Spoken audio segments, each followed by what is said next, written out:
This 300D was Canon's first entry-level DSLR, but it had some features that were more normal in higher-end cameras. Let's have a look at what this camera can be used for today.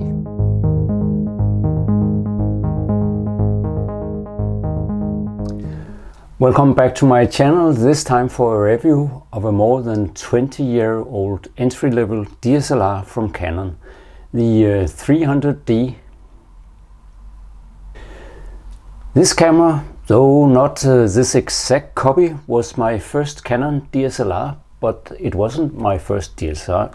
That was the lovely Nikon D100 that I reviewed some time ago. You can watch that review up here. I'll also leave a link to that review in the description, so you don't need to leave this review now.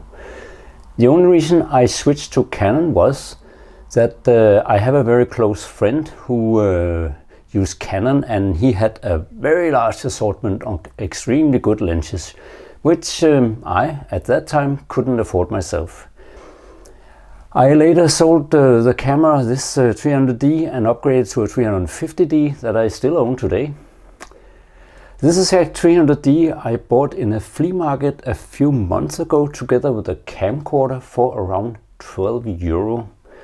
The seller didn't know if the camera worked or if any of the camera works, but both proved to work flawlessly. The 300D has a resolution of only 6 megapixels from its APS-C sized sensor, but as I have showed in many of my other videos, that is plenty for most uses like internet, social media, and even for well-sized enlargements. In a previous video that I'll link to up here and also in the description below, I proved that I could print A4 sized images from a 3 megapixel camera. And in a recent exhibition I displayed the A3 plus sized image from my Nikon D100, which is also, like this one, a 6 megapixel camera, and the visitors adored that image. The conclusion on megapixels is don't be afraid to print decent large from low resolution cameras like this. One of the things that reviewers back in the day disliked about the Canon 300D was its boot up time, which is about 2 seconds. That's it. For most people that is not a problem, and you have a huge advantage compared to modern mirrorless camera. You can look through the viewfinder and even when the camera is switched off, and decide whether the scene is something that you would want to shoot. If you would like to shoot it, and you can still, while holding the camera in front of your eye, switch it on and be ready to shoot as soon as you have composed your image. That is something you can't do with a mirrorless camera, where you have to switch it on before you can compose your image, and for me that is actually a major advantage of as I often take the camera to my eye before I decide whether the scene is something worth photographing. I know there are cameras like the rangefinder style Fujifilm X100 series where you can do the same, but there you lose the advantage of switching lenses because that's a fixed lens. Back to this old DSLR. One thing I dislike about this exact camera, that its plastic has become very sticky over time, and the grip is on this one is no exception. So that's not good.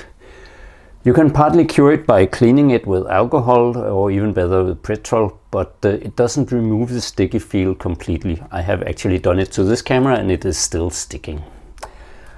Unlike later entry DSLRs from Canon, this model has an LCD status display on top of the back, but not on top of the camera like the contemporary 10D, a model that was targeted to more advanced users.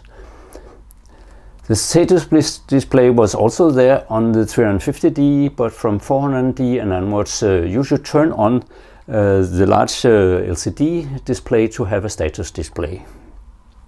There are pros and cons to this method. The larger LCD consumes more power compared to the small LCD display, which is very power efficient. but the status display is small. I regard the status display as a feature from higher end cameras, and the next feature that is definitely higher end is the presence of a depth of field button.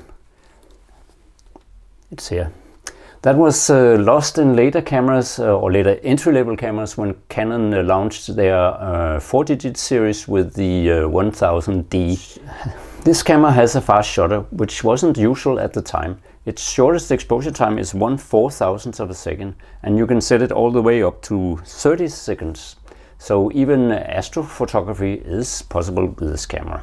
You have a lot of control over the settings in this camera with manual, aperture priority, shutter priority, and even depth of field mode, although I prefer to estimate my depth of field manually by using the depth of field button. But there are things that you cannot control, like the exposure metering method and autofocus settings.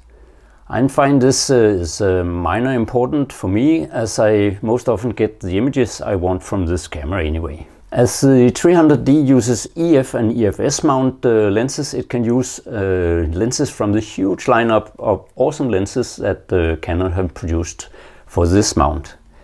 Lenses that with an adapter also work flawlessly on newer Canon RF cameras. I own quite a few of these Canon EF lenses, as I use them with an adapter on cameras like my Hasselblad X2D and even on my Sony A7R. But for this review I decided to go with two not so professional lenses, as it wouldn't be normal for a 300D owner to buy very expensive lenses. So here you'll see images shot with the pancake EF 40mm f2.8 lens, as well as with the EFS 80 to 55mm kit lens that this camera ordinarily sold with.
So what did I like about this camera?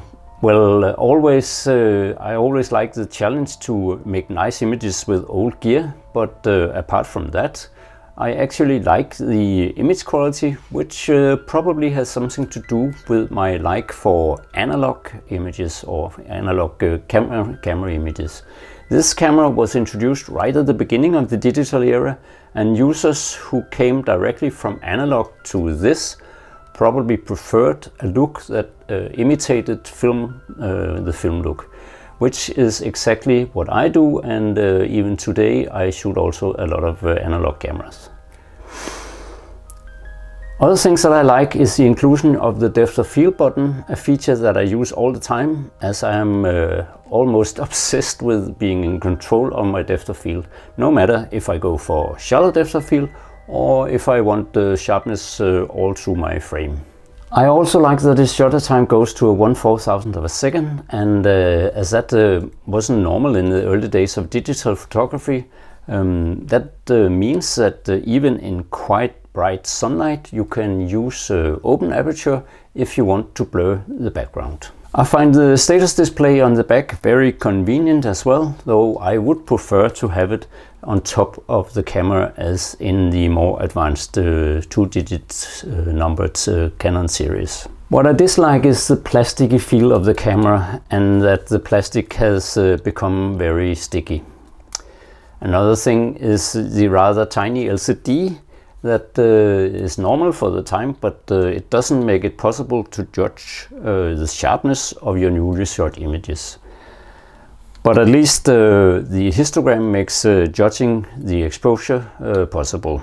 The write speed on your CF card is not great, but it was up to the standard of that time, and I really don't care, because normally I shoot old cameras like they were analog cameras, and only look at the images when I load them into my computer at home. So that's it for now. I hope you like this review of one of Canon's first DSLRs. At least I had fun using it and actually liked the images that I could produce with it. I hope you will subscribe to my channel, and please also give this video a like so others can find this and other of my videos. So thank you very much for this time, and bye for now.